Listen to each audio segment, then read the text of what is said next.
경유 차량을 조기에 폐차하면 자치단체가 지원금을 지급합니다. 광양시와 순천시가 올 연말부터 이 제도를 첫 시행합니다. 송광사에서 도난당했던 오불도가 내년에 제자리로 돌아옵니다. 아직까지 찾지 못한 탱화 등은 복원을 거쳐 역시 제자리에 봉환됩니다.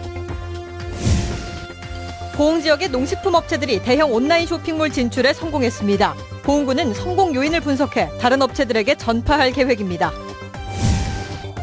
여수시가 내년도 현안 사업에 필요한 국비 2,400억 원을 확보했습니다. 올 연말 국회 예산안이 확정될 때까지 추가 반영에 행정력을 모으기로 했습니다. 여러분 안녕하십니까? 노후 경유 차량이 매연과 미세먼지 배출의 주범으로 지목되면서 다양한 대책이 모색되고 있는데요. 이런 차들을 자진 폐차하면 지원금을 주는 제도가 광양과 순천에서 올 연말부터 시행됩니다. 자세한 내용 박광수 기자가 취재했습니다.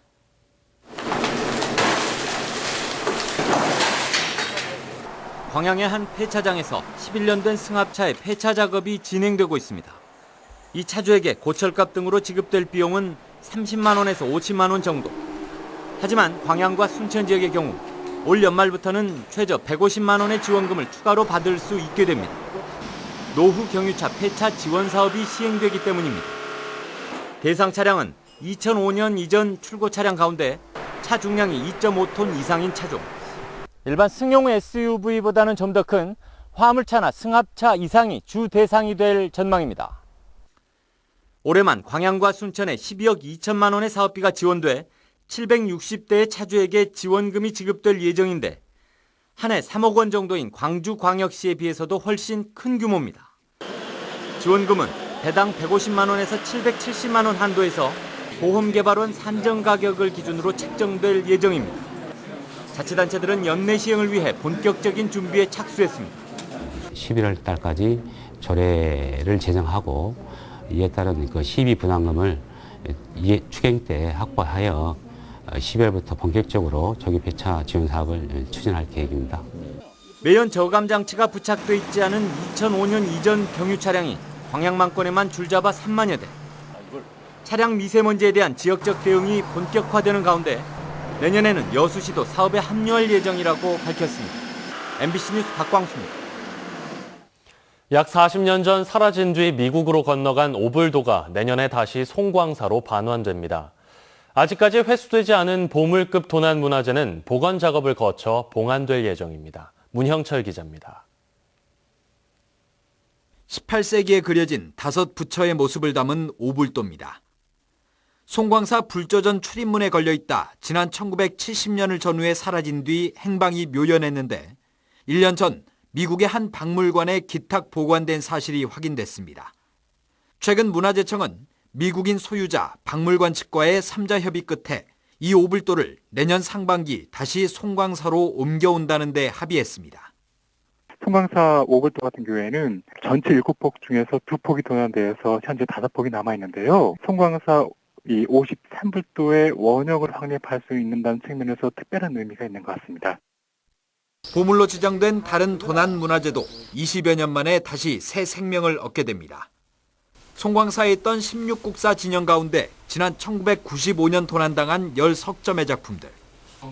회수하는 데는 실패했지만 다음 달 본격적인 모사, 복원 작업에 들어가 내년쯤에는 옛 모습을 되찾게 됩니다. 조성 당시와 가장 근접한 재료들을 찾아서 복원을 하는 데 주안점을 두고 있고요. 2017년 상반기에는 복원 불사를 마쳐서 봉환할 예정에 있습니다. 사라진 지역의 불교 문화재가 조금씩 원래 자리를 되찾아가고 있는 가운데 송광사에 소장된 목판 6종이 최근 보물로 지정되면서 이에 대한 역사적 가치의 재조명 작업도 활발하게 진행될 전망입니다. MBC 뉴스 문형철입니다. 광양항에 입항하는 한진해운 선박들에 대한 입항과 화물 하역이 재개됐습니다. 여수 광양항만공사에 따르면 항만 관련 업단체들의 미수 채권 문제 등으로 광양항 입항이 막혀 공해상에서 대기 중이던 6척의 한진 선박이 어제 입항해 화물 하역 작업이 진행됐습니다. 여수지방해양수산청도 관련 업계와 긴급 협의를 통해 예도선이나 검수, 화물 고정 작업 등이 안정적으로 이루어질 수 있도록 지원 방안 검토에 나섰습니다. 그러나 업계는 화물 선적을 취소하고 반출하려는 화주들의 요청이 이어지는 데다 관련 업체들의 작업 거부 가능성도 여전하다며 향후 사태 추이를 가늠하기 어려운 상황으로 보고 있습니다. 내년 국가 예산안이 사상 처음으로 400조 원을 넘어섰는데도 농업 분야에 대한 정부의 홀대가 계속되고 있다는 지적이 제기됐습니다.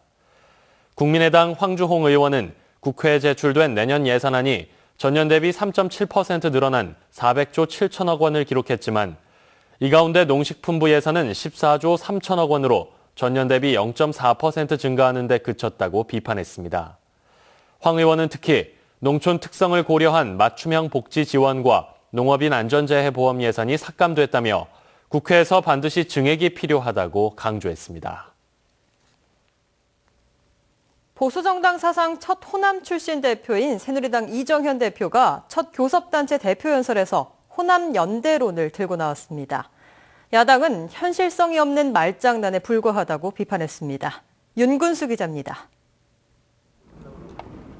새누리당의 이정현 대표는 현 정부와 과거의 보수 정부에서 호남 차별이 없지 않았다며 사과부터 했습니다. 지난 세월 호남 차별에 대해 호남 사람들은 많이 아파했습니다. 호남 출신 당대표로서가 아니라 보수우파를 지향하는 새누리당의 대표로서 호남과 화해하고 싶다는 말도 했습니다. 그러면서 새누리당과 호남의 연대를 주장했습니다. 대한민국 또 한 번의 재도약을 위해서 호남과 새누리당이 얼마든지 연대 정치, 연합 정치를 펼칠 수 있다고 저는 확신을 합니다.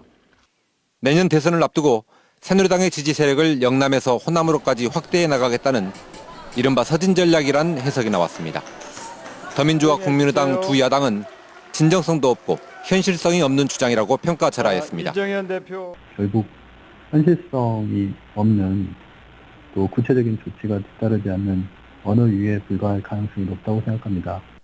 특히 유력한 대선 주자가 없기 때문에 호남이 변방 정치에 머물러 있다는 이 대표의 발언은 그릇된 현실 인식이라고 비판했습니다. MBC 뉴스 윤근수입니다. 순천시와 광주광역시가 경쟁하고 있는 호남권 자벌드 입지가 이번 주에 결정됩니다. 지난 2일 공모를 끝낸 고용노동부는 내일과 모레 이틀 동안 서류 심사와 8일 현장 실사를 거쳐 오는 9일 대상지를 최종 발표할 예정입니다. 지난 2일 끝난 호남권 자벌드 공모에는 광주와 순천이 신청했고 전북 군산은 신청하지 않았습니다. 한편 호남권 자벌드는 국비와 시비 등 500여억 원이 투입되며 직업체험존과 진로 설계존 등 직업체험시설 등이 조성될 예정입니다. 고흥 지역 농식품 업체들이 대형 온라인 쇼핑몰에 입점했습니다. 고흥구는 지난 5월 전남 창조경제혁신센터와 공동으로 찾아가는 품평 상담회를 개최한 결과 참달의 영농조합법인 등 관내 4개 업체가 온라인 쇼핑몰인 GS샵에 입점했다고 밝혔습니다. 고흥구는 입점업체의 성공 요인을 분석해 관내 식품 가공업체에 전파하고 지원 방안을 검토할 계획입니다. 전국에서 승합 차량을 훔쳐 해외로 밀수출한 조직이 검거됐습니다. 이들이 훔친 차량만 70대 16억 원 상당의 차량을 동남아로 팔아넘겼는데 누구도 이들의 범행을 눈치채지 못했습니다. 김진선 기자가 보도합니다. 새벽 3시 남성 2명이 교회 주차장으로 걸어 들어옵니다. 이들이 이곳에 온 건 두 번째. 열흘 전 미리 복사해둔 열쇠를 이용해 유유히 차량을 몰고 달아납니다. 이들이 훔친 차량은 며칠 뒤 캄보디아로 팔려나갔습니다. 항상 교회 앞에 교회 앞에다가 주차를 하거든요. 그래서 아침에 새벽 일어나 보니까 이제 차가 그때 없거든요.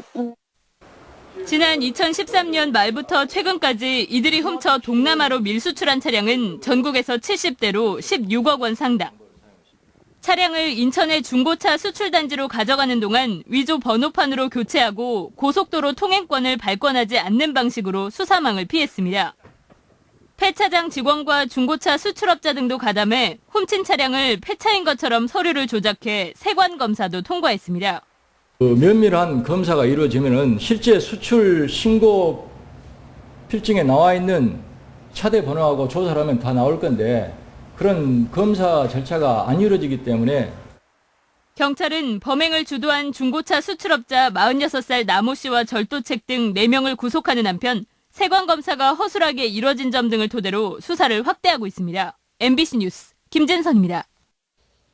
순천시가 순천만 국가정원의 중장기 진흥 계획과 비전을 제시했습니다. 순천시는 오늘 국가정원 지정 1년 언론인 브리핑에서 국가정원의 지속 가능한 발전을 위해 연관 상품 개발과 교육 프로그램 도입 등 정원 문화와 산업 활성화 계획을 발표했습니다. 또 국가정원 진흥을 위한 중장기 계획 수립 용역이 다음 달 완료되면 구체적인 청사진을 제시하겠다고 밝혔습니다. 순천만 정원이 중심인 순천만 랜드 조성 계획은 시의회, 지역사회와 꾸준히 협의해 순천만 국가정원을 세계 속의 정원으로 만들겠다고 덧붙였습니다. 여수시가 내년 현안 사업 추진을 위해 국비 2,405억 원을 확보했습니다.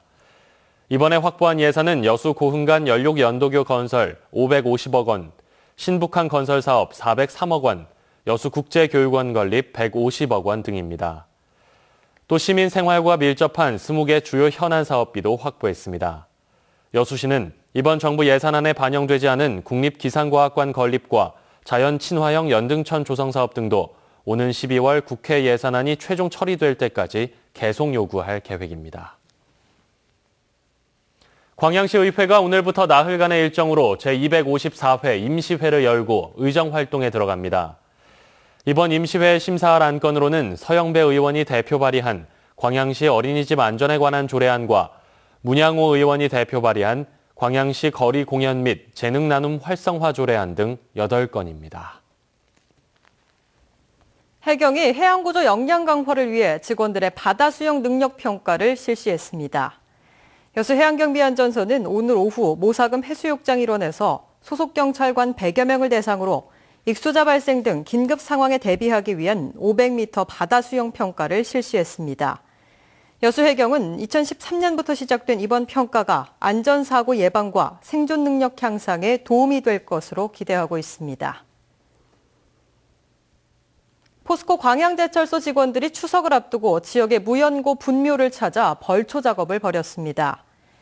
포스코 광양제철소 직원 30여 명은 오늘까지 이틀에 걸쳐 가야산과 삼봉산 일대 무언고 모역 주변에 우거진 잡초를 제거하고 넋을 위로하는 제사를 지냈습니다. 광양제철소 설비기술부와 화성부 직원들은 각각 자매 결연을 한 광영동, 태인동 일대를 중심으로 지난 2003년부터 꾸준히 벌초 봉사를 해오고 있습니다. 순천에서 개최된 푸드앤아트 페스티벌이 음식과 문화, 예술이 어우러진 새로운 축제 모델을 제시했다는 평가입니다. 순천시는 지난 2일부터 사흘 동안 중앙로와 문화의 거리, 연자로 일원에서 시민주도의 참여형으로 열린 푸드앤아트 페스티벌을 찾은 방문객이 26만여 명으로 호응을 얻었다고 밝혔습니다. 특히 푸드아트 판매 부스 109곳과 행사장 주변 상가 200여 곳이 참여해 기존의 10배가 넘는 매출을 보였다며 원도심 활성화를 위한 순천형 창조축제의 모델을 제시했다고 평가했습니다.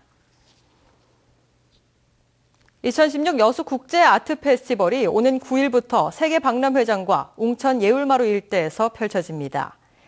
기억, 조화, 열정이라는 주제로 29일까지 계속되는 이번 미술축제는 다양한 분야의 예술작품을 선보일 예정입니다.